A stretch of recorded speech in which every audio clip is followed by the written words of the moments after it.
You are listening to the Visualising War podcast. In each episode, we talk about representations of war in art, text, film, and music. With new guests each time, we look at how people have described or imagined war in different periods and places, and we discuss the impact which war stories have on us as individuals and societies.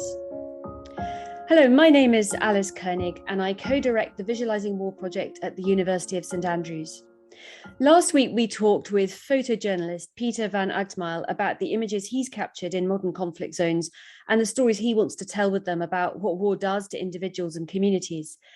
Today, we're looking again at visual representations of 21st century conflict and its impact, but in a different medium, not photography, but drawing. My guest today is award-winning artist and illustrator George Butler, whose visual reportage in places like Iraq and Syria has drawn plaudits from the likes of Jeremy Bowen. George draws in pen, ink, and watercolour, and his art covers a huge range of topics, but he specialises in current affairs. He said in the past that his work takes him to places which most other people are trying to leave.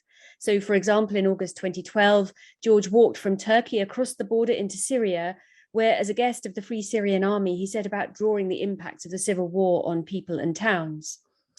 Over the last decade, he's been to refugee camps in Bekaa Valley, oil fields in Azerbaijan, to Tajikistan, Afghanistan, Myanmar, Mosul, and to Gaza with Oxfam, among many other places.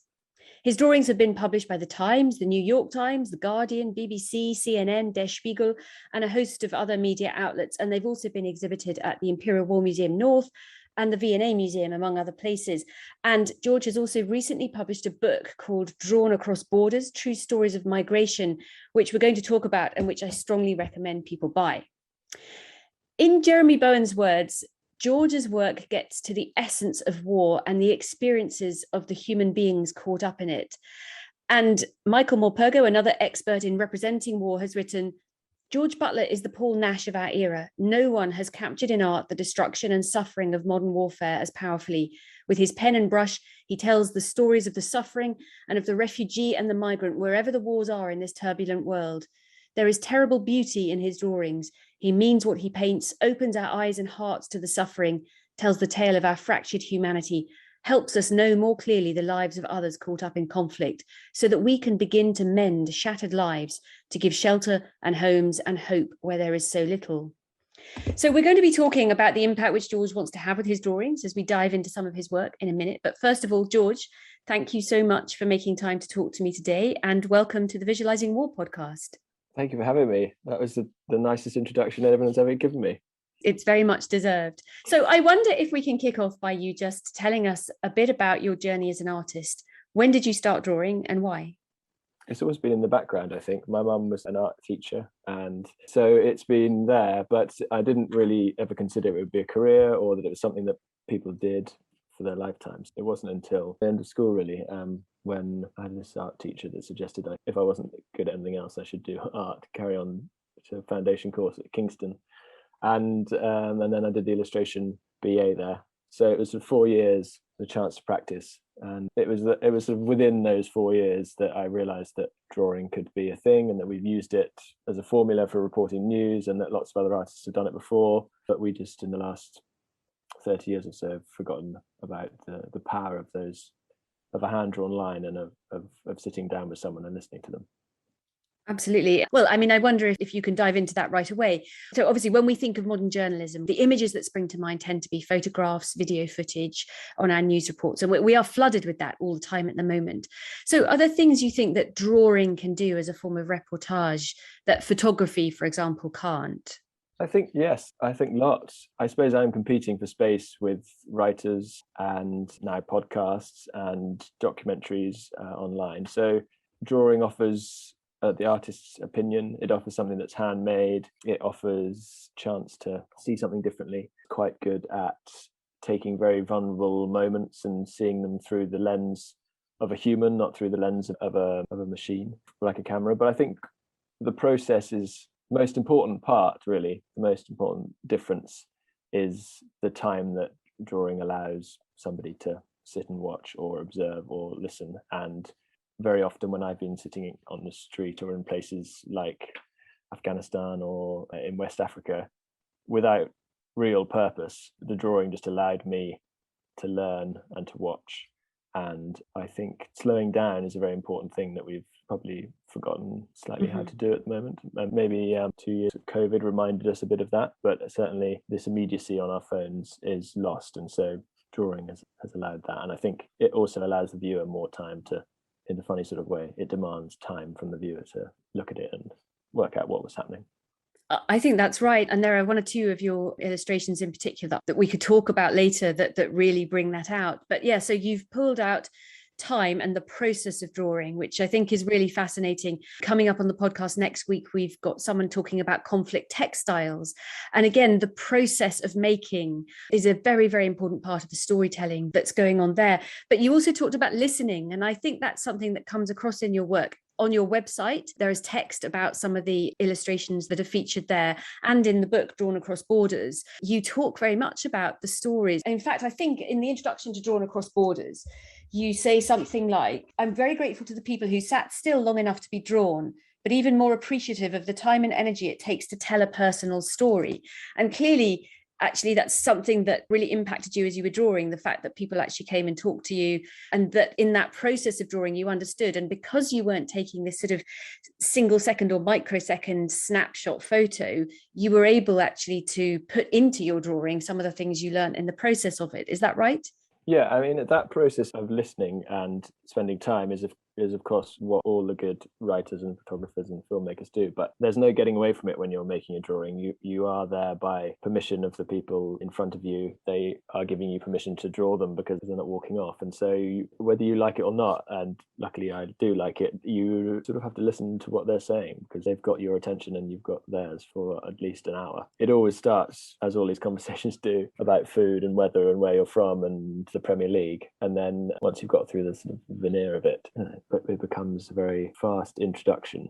And I think because it's different, and because often the hospitality in different parts of the world is so brilliant towards strangers, then it's like a handshake. You get a way in that you wouldn't ordinarily have. And then it leads to a sort of a developed understanding, and a relationship and a sense of trust. And I suppose drawing breaks down barriers. All the drawings that I've done, usually I've arrived as an outsider, say sat down on the street in northern Syria to draw, and I'm trying to make something, a disgusting thing to look at, war, trying to make it look beautiful. But the person that I meet, or the words that they put to that picture whilst I'm drawing, it's then their story that I'm trying to do justice to. So they then tell me about the prison down the road, or their home, or their father, or whoever it is. I usually follow that storyline and try and do justice to their words, I suppose. Well, we'll come back to some of that in a minute, but you've talked a little bit about the various different media that are all visualizing war for viewers in all sorts of different ways.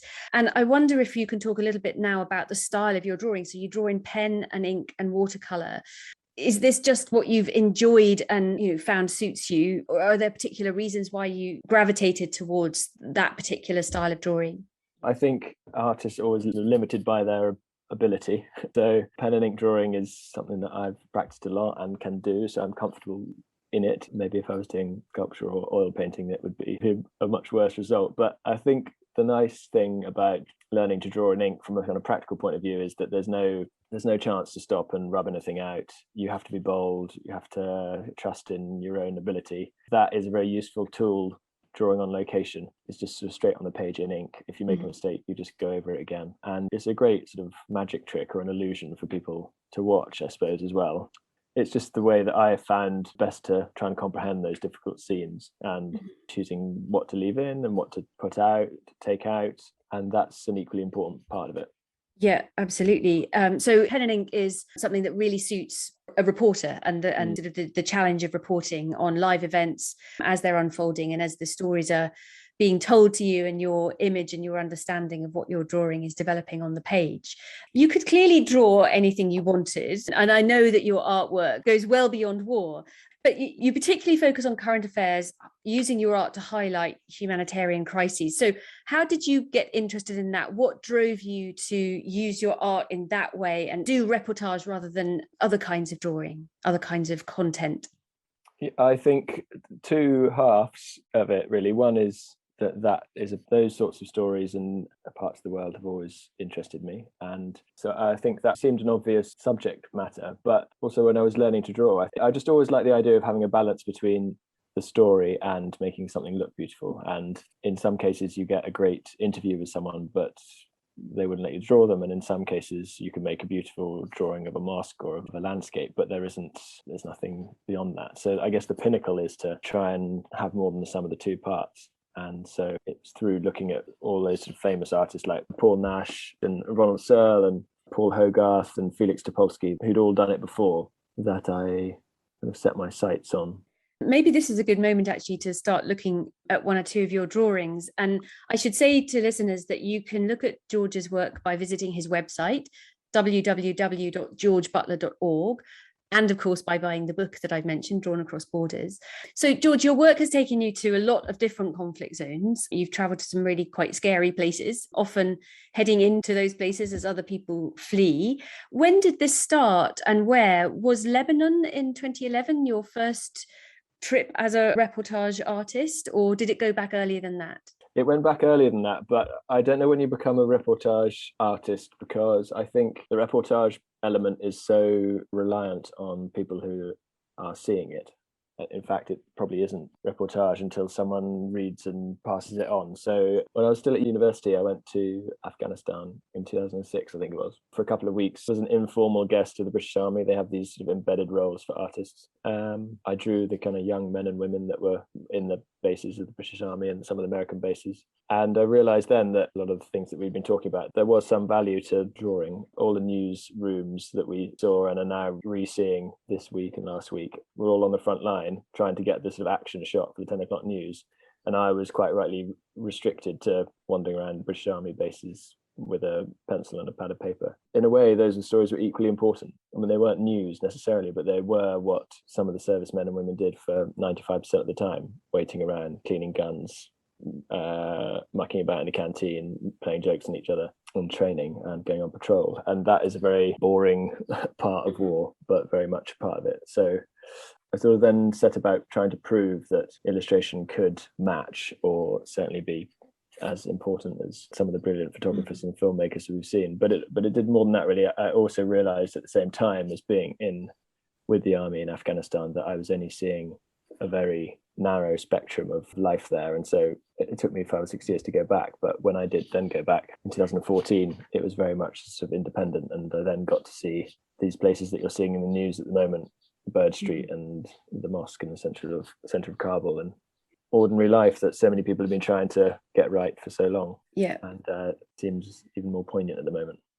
Yeah, absolutely. So I think I'd like to talk a bit more about your 2014 trip to Afghanistan in a second, but what you just said there about being confined to the British Army bases on your first trip to Afghanistan, and there seeing 95% of the reality of conflict for a soldier is sitting around waiting, and actually sitting around and visualizing what might be about to happen when they go out of base, maybe on an operation. Or it's something that we've talked about with other podcast guests.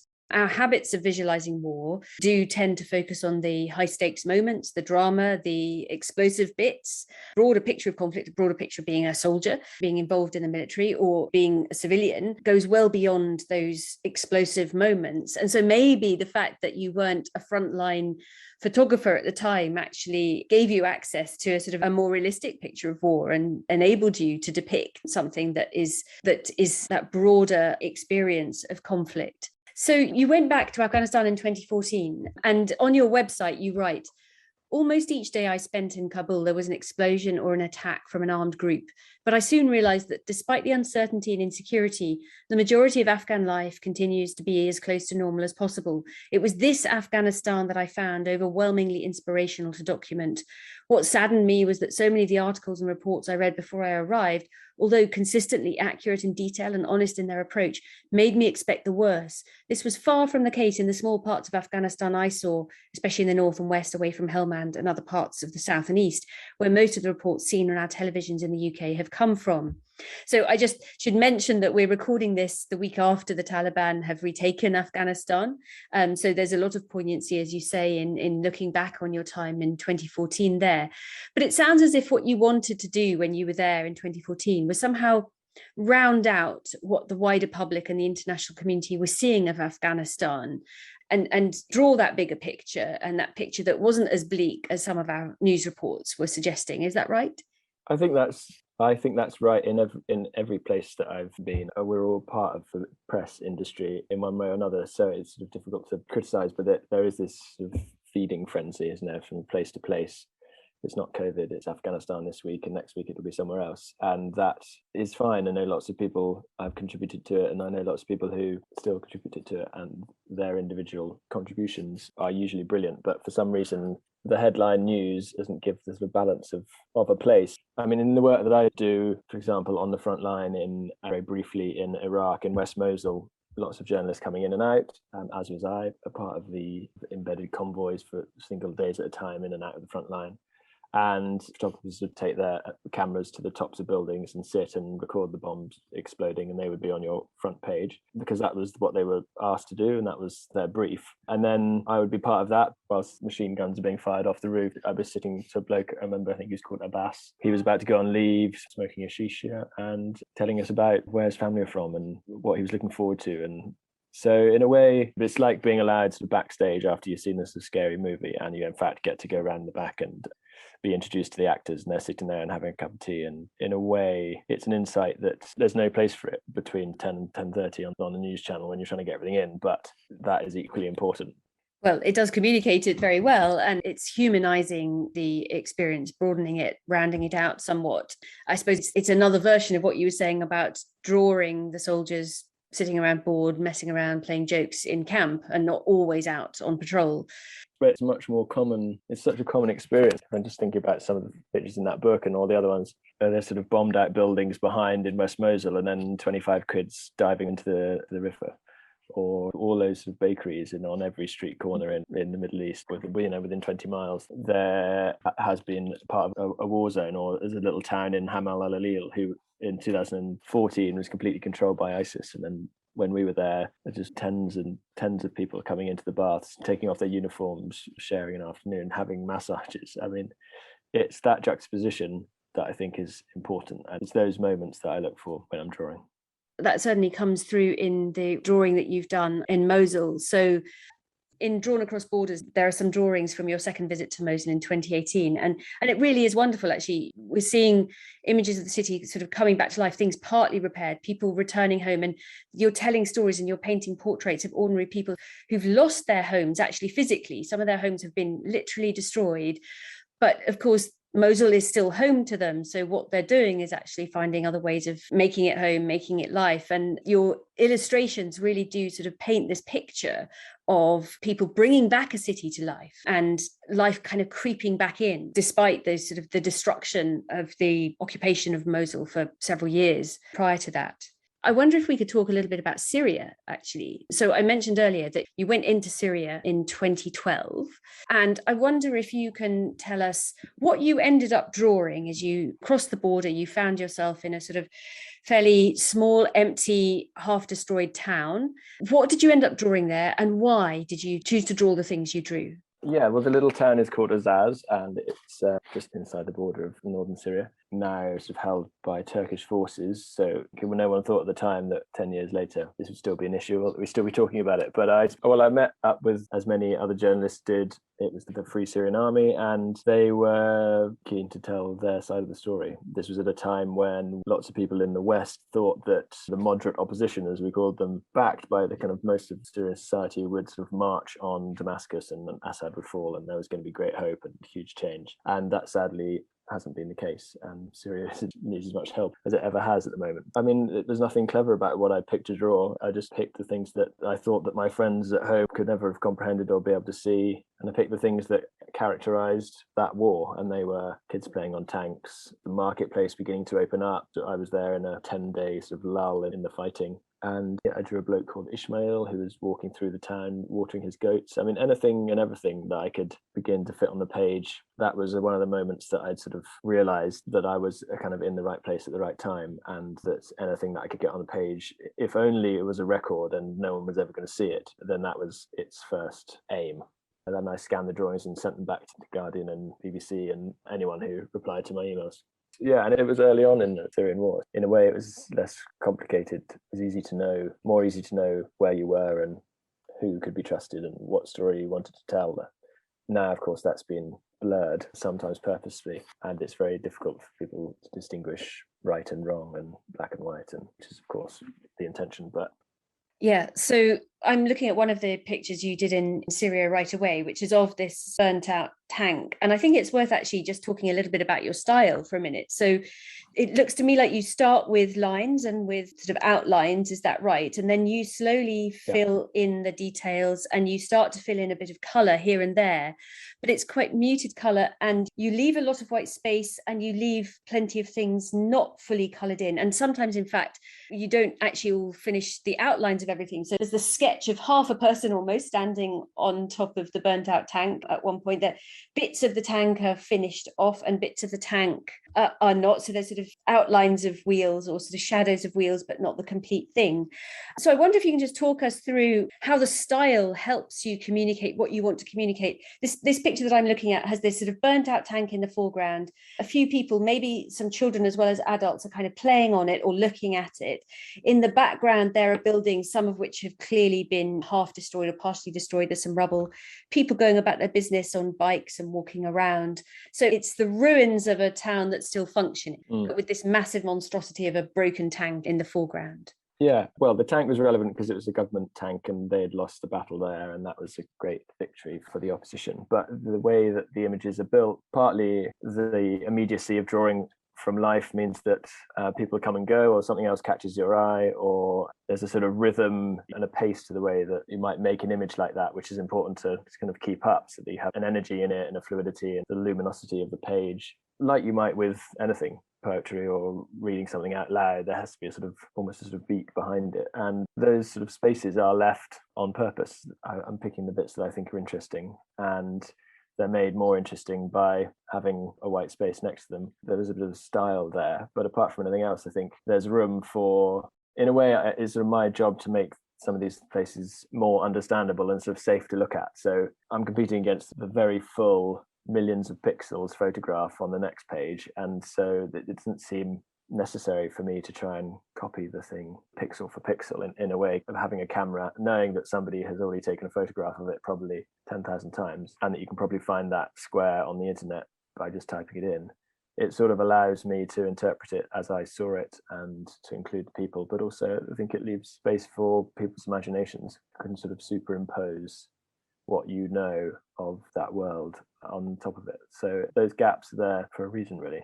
For me, I think the gaps partly raise questions as well. So the fact that the picture has lots of white space and half of the foreground is white space, whereas half of it's filled with this tank, and that there are sort of shadows of buildings in the background that you can partially see and partially not. It reminds me how little I know of that. It reminds me that what I'm getting is actually a sort of glimpse, but not the full story. And then it actually makes me want to know more and makes me want to find more. And I think in a photograph of the same square, there's the illusion of completeness, isn't there? Where you think you're getting something that's absolutely real time, instant and accurate, and for all that we know that pictures are easily manipulated these days and Photoshop does its own thing on them. But here the white space, I suppose, helps remind me that I'm only just beginning to grasp the scene, and the space also gives your eye time to wander through and to focus and to do that sort of slow viewing that I suppose mirrors your drawing fast but over an extended period of time, so there's time for people to walk through the square and move position and so on, and so one's viewing kind of keeps pace, I suppose, almost with that process of capturing. I'd quite like to talk about another of your Syria images, which is a queue of people at the bakery. It sounds like it was a 3-hour queue and that you got very hot doing this picture because you were there for a good hour. So you've mentioned war is ugly, but you also like beauty in your paintings. And that's one of the things that we've talked about with other podcast guests, the way in which the aesthetics of an image can draw you in as a viewer and make you want to look more closely and engage. There's these muted colours. So some of the people in the queue are coloured in, some of them are not. There's this sort of red tractor on one side that again raises a question in my head. I think, oh gosh, people clearly haven't just come on foot here. They've maybe come from further away. I wonder where from. And also I'm quite interested in the fact that some of the people are apparently oblivious to your existence and your presence, but there are 1 or 2 people in the queue who appear to be looking directly at you. Were you trying, in a sense, to capture the gaze of people, and sort of, I suppose it builds a relationship between the viewer and the viewed if someone's looking directly at you out of the picture. Is that right? Yeah, I mean, I think eye contact is very powerful. It's no coincidence that every magazine and your newsagent has a portrait of someone looking straight at you. That sells. But I guess I am primarily trying to be an observer, but the reality of that as a foreigner standing in someone else's country is totally unrealistic. So you are, whether you like it or not, part of it. I guess the one advantage of drawing is that it does take so long that actually you can sit in the corner and slowly things can go back to normal. It's often not taken very seriously. Certainly in places in that book, the subjects of the drawings had more things to worry about than whether I was representing them fairly on a page, and that may be the extent of it. There's a bit of a balance. I like to capture the context and give a background to where these stories are from, and then equally I like to sit and try and draw a portrait of someone, and most of the time it looks like them, but also if it doesn't, it was an excuse to talk to them. So there's a sort of balance, really, both of those things. And I think in journalism as a whole, that is something we're sort of slightly re-understanding. It used to be that you tried to write a very clinical account of what had happened, and even the sort of diaries of those old floras were diaries of temperature and time and distance covered and who was there and how many people they had and what they saw and details of the flora and the fauna, and never a moment for emotion. But now there seems it's about opinion and story and the sort of lived experience, and that I think drawing plays into that. This is such a personal thing. It's personal to me, and it's the best ones are always the ones that I feel closest to. So that may be its greatest criticism. At the same time, I think it's very difficult to fall in favour of the person sitting in front of you. And I'd be first to admit that although these are my drawings, they are probably telling the stories of the person in front of me more than a kind of balanced, objective view of the Syrian crisis or what happened in Afghanistan or what happened in Armenia a year ago. Again, we've chatted interestingly to photojournalists like the one we had on the podcast last week, who I think he said that if he's learnt one thing from reporting on and photographing conflict over the years, it's that there isn't one homogenous experience of it. There's as many experiences as there are people. And so if you want to visualize a conflict, you need to visualize it through all these different experiences and emotions and individuals. And so, so there is a very good reason actually for engaging, personally, individually with people, and just being aware and accepting that, we might in the past have had a tendency to visualize conflict in quite sweeping and universalizing ways, but as you say, that tendency does appear to be shifting somewhat. Can I ask you one quick further question about this bakery queue picture? I'm just intrigued to know, so is it purely about what you had time to do? Is it purely about aesthetics and what you thought would look beautiful? What are the reasons for some people being more coloured in and more filled in than others? And I'm asking that because I think it has a really powerful impact in that some people, for me, come out from the page as individuals, but it's also very powerful that others could be anyone, and this could almost be a bakery queue in any town in Syria, and that they stand in as representatives of a wider population. So personally, I really love the balance or the tension between individuality and anonymity, but I'm just wondering what's behind your decision to colour in and fill in some of the details of the people and not others. I think in this case it was just sun and style and ability more than a sort of conscious decision to represent all bakeries across Syria, although I think that is one of the nice advantages about drawing. They can be other places too. I think the way it works is that if you draw a good figure and it looks like the person in the queue, and you make more of that, if there's someone who doesn't look as good, or you muck it up, or you're in a rush, or they probably move, then you don't draw attention to that later on. And in that case, it's just a bit like you're building the image as it goes along. The one I'm imagining, the one you're talking about, is there's one with a whole queue of people, but on the bottom right hand corner there's a man with his sort of head in his hands leaning against the wall, and for me he summed up that scene, and he's much bigger than the others and slightly out of proportion because I want you to look at it, but also he happens to be the one that was sitting still the longest, so he gets my attention for the longest. So there's the balance. I'm not pretending it's every decision contributes to the story, but those are the sort of things you're weighing up. And busy crowd scenes always look good in ink, but I also wanted the mosque in the background, which had been bombed a few days before. And then I think the ink has also spilt on the page there, so there's a sort of circle on the bottom of the pot. There's a kind of handmade feel to it as well, and I think that's what you get from working in that way in ink, standing on the street.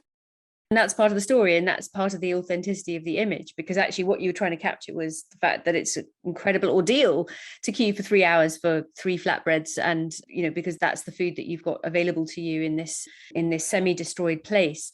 You've mentioned a couple of times how people react to you when you're drawing, and I wonder if you can say a little bit more about that. So for example, again, from your Syria series, you've got this incredible picture. You went along to a prison at one point and you stood outside and you drew lots of people in the prison, but one man in particular sort of stared at you for a good while and stayed still, and you drew him, and then after about 15 minutes, didn't he say to you, "Can I move now?" And your interpretation initially had been, "Oh, he looks a bit scary. Is he trying to sort of eyeball me?" And actually he'd been posing. Or he had been posing, yeah. And then after a while, he got bored and wanted to sit at the back. I think it was just another one of my own misconceptions about people that are behind bars should presumably be scary and terrifying and not very friendly. But that obviously isn't the case when you're sitting opposite them.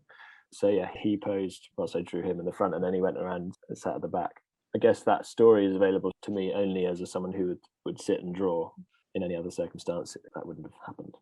So some people actually are very happy to be drawn and sit and pose, and then are other people less comfortable with it? Presumably you've had people who've not wanted you to take their likeness with pen and ink. Quite rarely, actually, but there have been some. Yeah, in the Middle East, often more difficult to draw women than men, which is the sort of obvious one as a white man to try and have access. I remember doing some interviews with Syrian refugees who were being looked after by Médecins Sans Frontières in Kilis in Turkey on the border, and I drew all the men as they gave testimonies, but some of the girls didn't want to be drawn.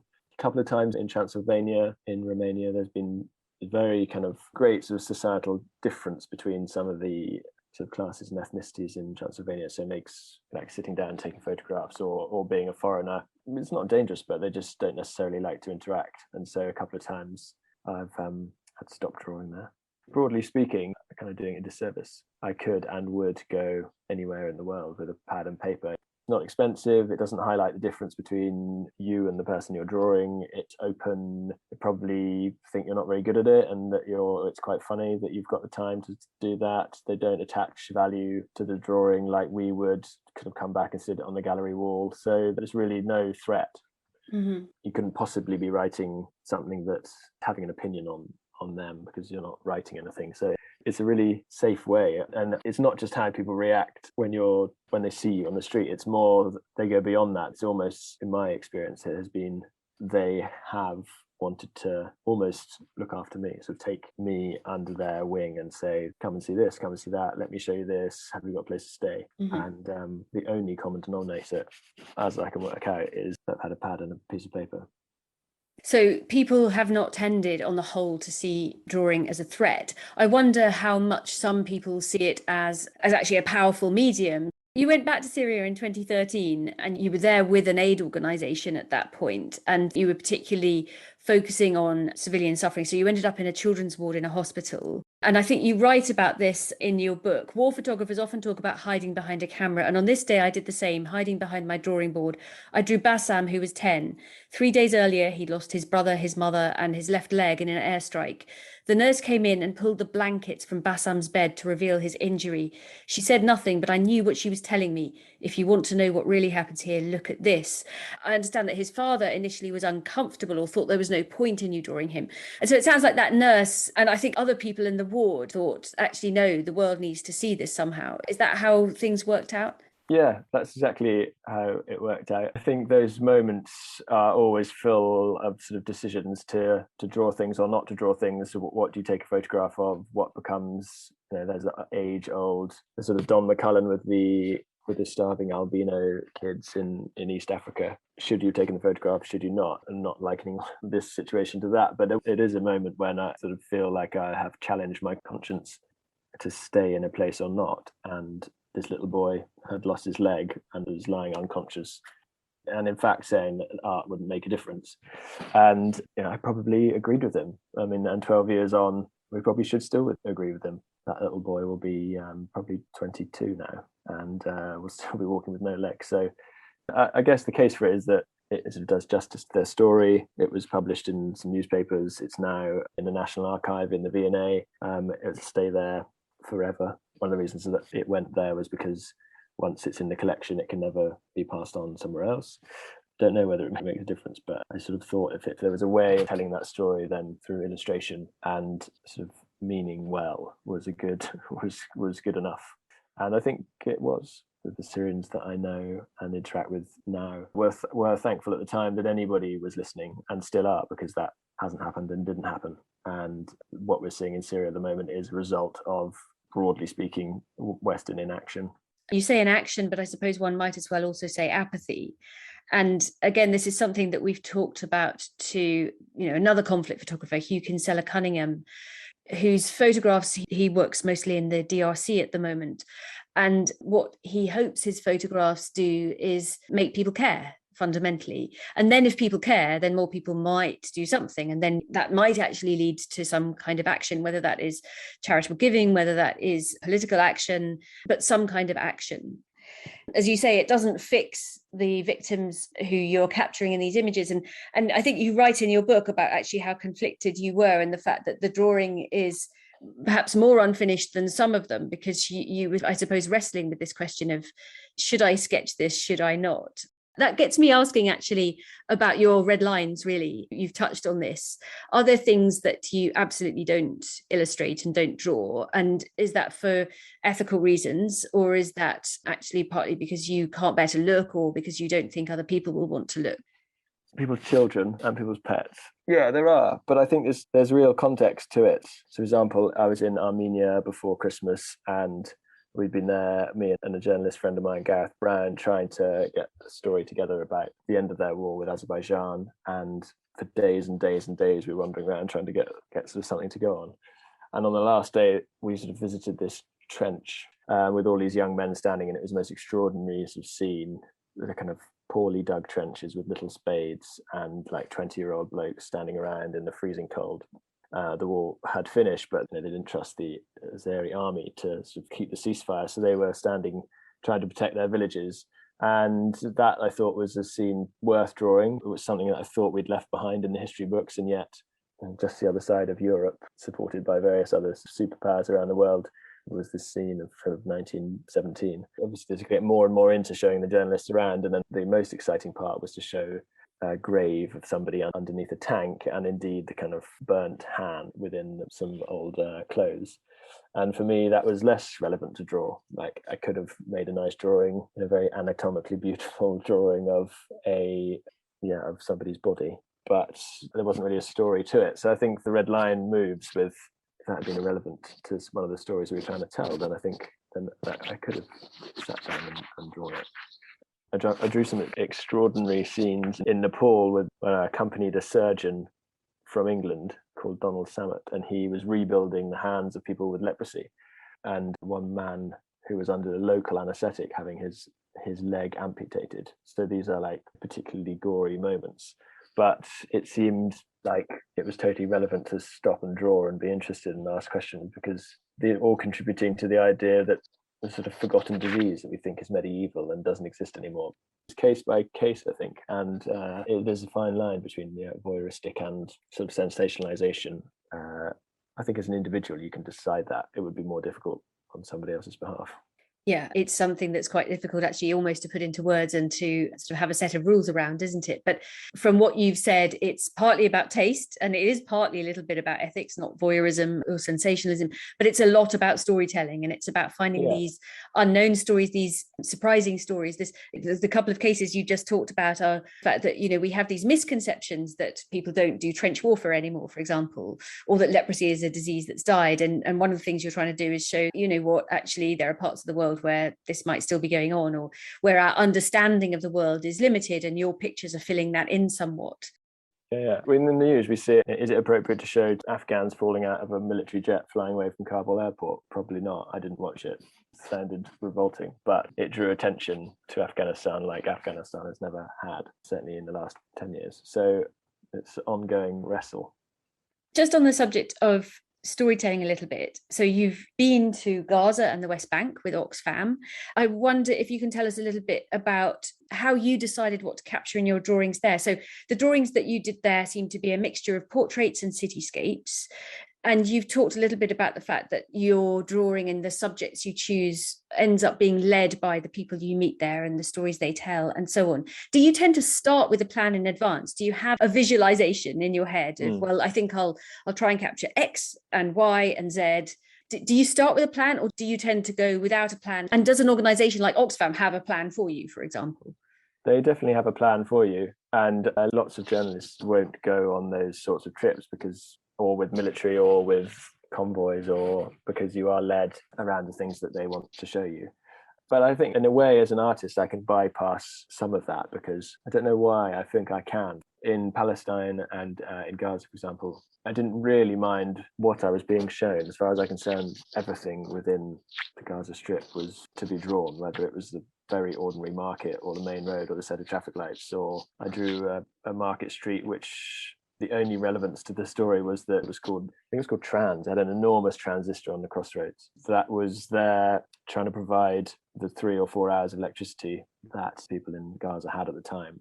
And I drew the fishermen who were only allowed to go out to fish about 3 miles into the Mediterranean. This is this holiday destination for most, and they were being shot at if they went too far out. So in a way, in that case, I was taken round by an Oxfam car with an Oxfam security man and an Oxfam charity liaison person. And those big INGOs operate as a huge industry, and I am there because they want to raise money and that they want to tell their stories. But I think as an artist, I hope I can do that fairly. One of the most extraordinary scenes was at the end of I was there, I think, for 24 hours, less than that maybe, in Gaza, because you have to have permission from the Israeli authorities. So they kind of make it difficult on purpose. The two scenes that I remember is one, having lunch in this amazing place down the tiny little street, and all the way down the street, everybody's laid out all the things that they're no longer using. There's no recycling, there's no imports or exports, just whatever you've got has to go back round. So old fridges, old shoes, anything can be picked up and swapped and remade. And then the other scene was, it sort of completely caught me out. This family from one of the refugee camps set up after the Second World War were out on the beach under an umbrella drinking drinks, and there was a lifeguard, and they were playing in the sea, all dressed in their full black outfits. And it just sort of seemed completely out of place that a lifeguard should be playing and kids should be learning to swim. Those moments sort of come through, even if you know that you are being shown them, there is still value to go. And what you've just said there, I suppose, echoes your experiences of going back to Mosul and wanting to get past the habits we have of visualizing Gaza, Mosul, war zones as simply being about war. They are very much about these pockets of peace, these islands of peace. This is something that another of our podcast guest has talked about, Frank Muller, who writes about peace photography and the importance of showing that and rounding out this picture. So what use did Oxfam make of your Gaza and your Palestine drawings? That's a very good question. I don't think they made any use of them, actually. I think in the end, they didn't use them. I guess they're in an archive to be used at some stage for a campaign. But I guess the book comes with some relief when things are published, because it kind of gives a legitimacy to the people that you sat in front of. And until they're published, as you touched on before, it's not really reportage. It's just some person making a drawing because they think it's interesting. So when it's published, it's sort of reassuring to think that I did what they thought I was doing, which was writing down their story and telling someone else about it. In the case of Syria, it was very sad, and the same in Afghanistan, I suppose, because they sat there in front of endless press and endless consultants and endless embassy staff who all came and took their testimonies and said that we will react and we'll do right by you. And that never happened. And certainly in Syria, when I spoke to people in Lebanon, loads of them said, what's the point in us talking to anyone anymore? We tell our story every day to somebody comes past with a bit of ID and then goes on their way, and we know nothing ever changes. So that is the value. It's nice to think that they've been put to a use.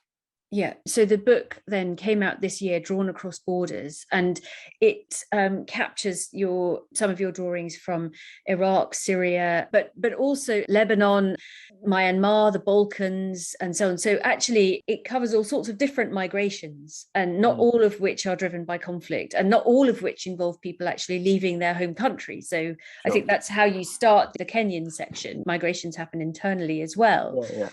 And I think, as you put it in the introduction, you're interested in introducing the humans behind the headlines. So really trying to address that sense that there are people behind the headlines, but for some reason we just keep coming back to the same, the headlines keep telling the same kinds of stories and very little traction. Sort of individual stories get very little traction. So what do you think you achieved by bringing all these different images of migration and conflict together in the one book? What broader story are you trying to tell about either conflict or migration? There are, I think, 272 million international migrants in the world. This book is 12 stories about why people move. And in each chapter, which is only about 1,000 words, but probably 6 or 7 images in each, I'm just trying to span one of the myths around migration. And they're all our kind of political favourites, that they come and take jobs, or those people come and they never want to go home, or they take advantage of the NHS, or whatever they are, whatever has been written on the side of a bus before in a sort of bandwagon way. And I suppose it was directed primarily for the people that I'd met, and secondly for a young adult audience that have probably got people from different ethnicities or in their classrooms, but may never have been able to ask the question because it's such a societal taboo.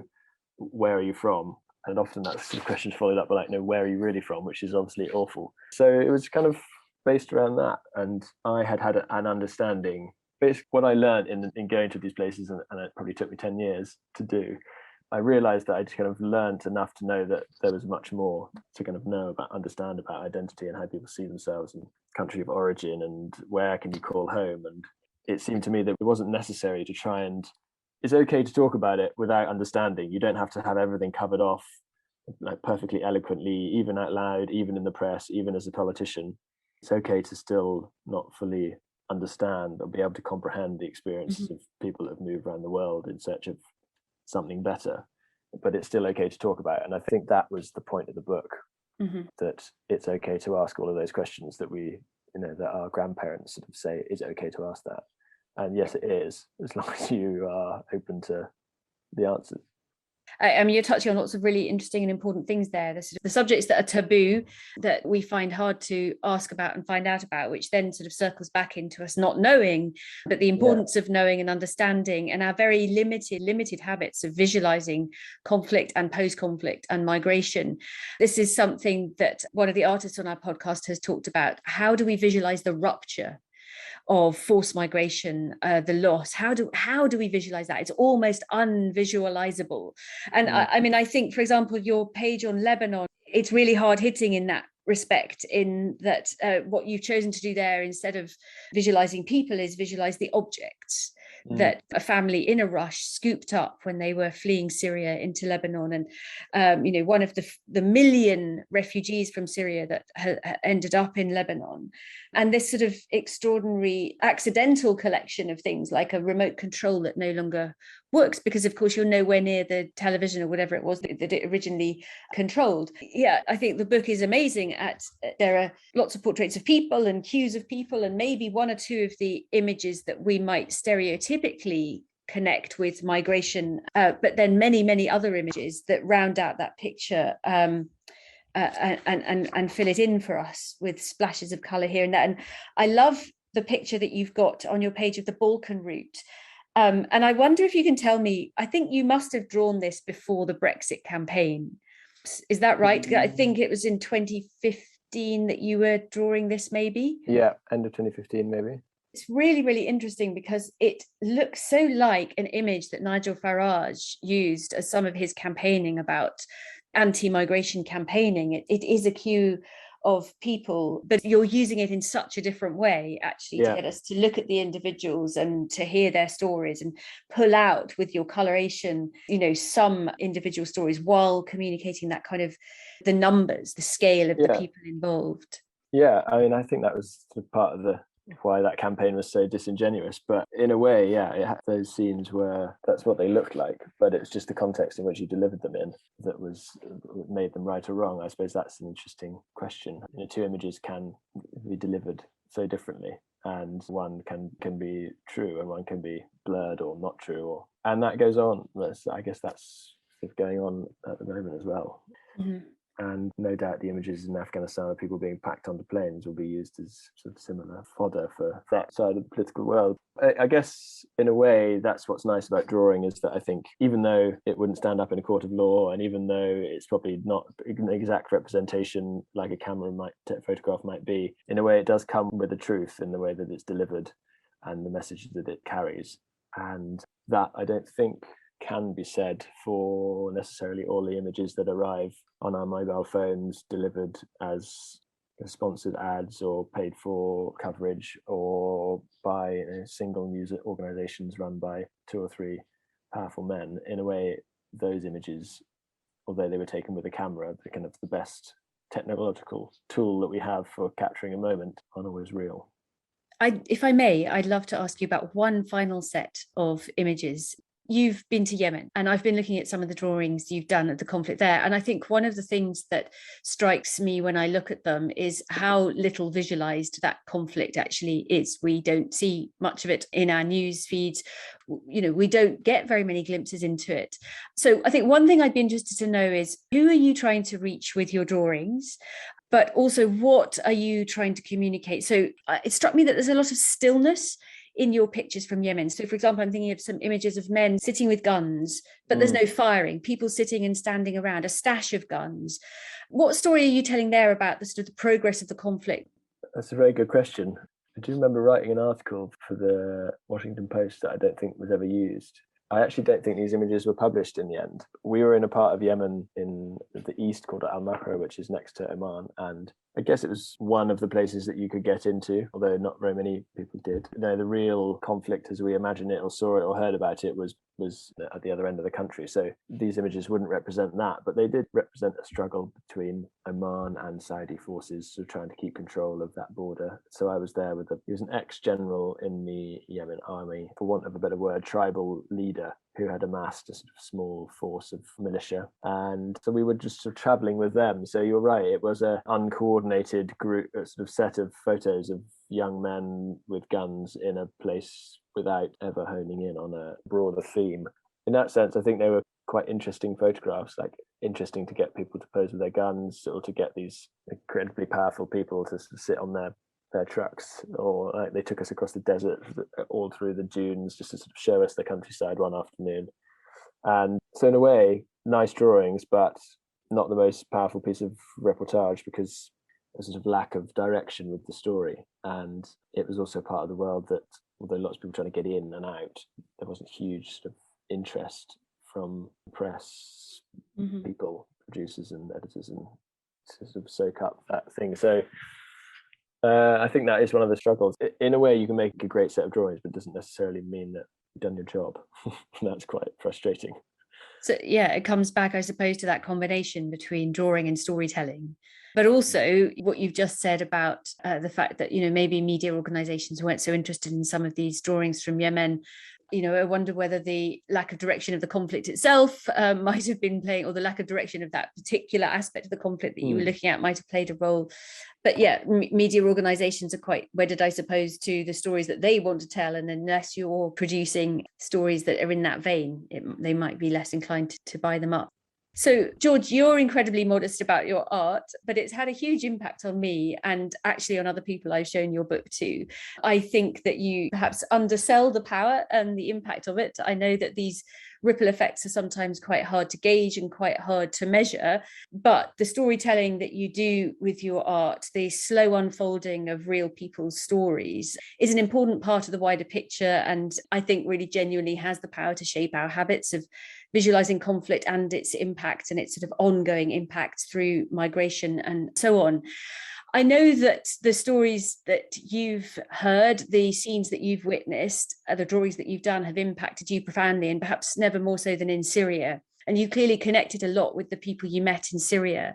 In 2014, you got together with 3 friends and set up the Hands Up Foundation, which is a charity that funds health and education programs. I wonder if you can tell us just a little bit more about the charity.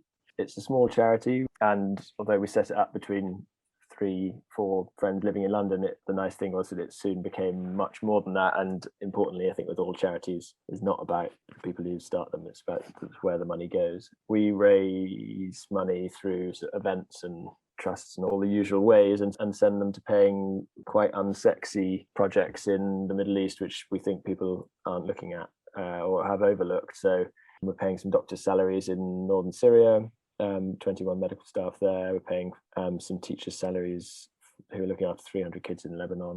And we do a little bit around prosthetics as well, providing limbs for those that we can find and get in touch with. So it's great. It sounds so sort of philanthropic and altruistic. As like an individual artist working at home, to be able to be connected with a part of the world that I knew very briefly is really nice, and also makes me feel in touch with them. I guess very much influenced by all the drawings that I did there. But it's just nice that it's become more than that, really. In that sense, we're sort of carrying on for as long as humanly possible. We didn't still think we'd be doing it 10 years later, but it looks like we'll set for the next 10 years. It was odd to think, even though that I was only in that part of the world for a short period of time, the influence of those people that I met was sort of enough to be working on this project 10 years on. Yeah, that's a nice thing, I think. And if you want to find out more about the Hands Up Foundation, you can just go to handsupfoundation.org, and donations are always welcome. As you say, George, it's a part of the world where in an ideal world, you wouldn't still be working there and requiring donations and so on, but there's a lot still to resolve. Mm. Do you think you're going to be carrying on drawing conflict for much of the rest of your career, or what's in the future going forward? I don't think it has to be conflict, but I like the idea of tackling issues that usually I don't know anything about, but learn about, and the issues that are difficult or hard to visualize. So I suspect I've been doing a lot more work around climate and biodiversity, and did a project with a friend of mine called Ruth Ganesh about coexistence, and she put 100 life-size wooden elephants in Green Park, which you may have seen, and I produced some artwork to sort of better describe what they were doing, where they were going, where the money was raised for. So all those sorts of issues, sometimes difficult, sometimes big subjects with enormous facts we feel helpless beside, I'd like to continue drawing. I'll definitely do that, but I don't know what's next yet.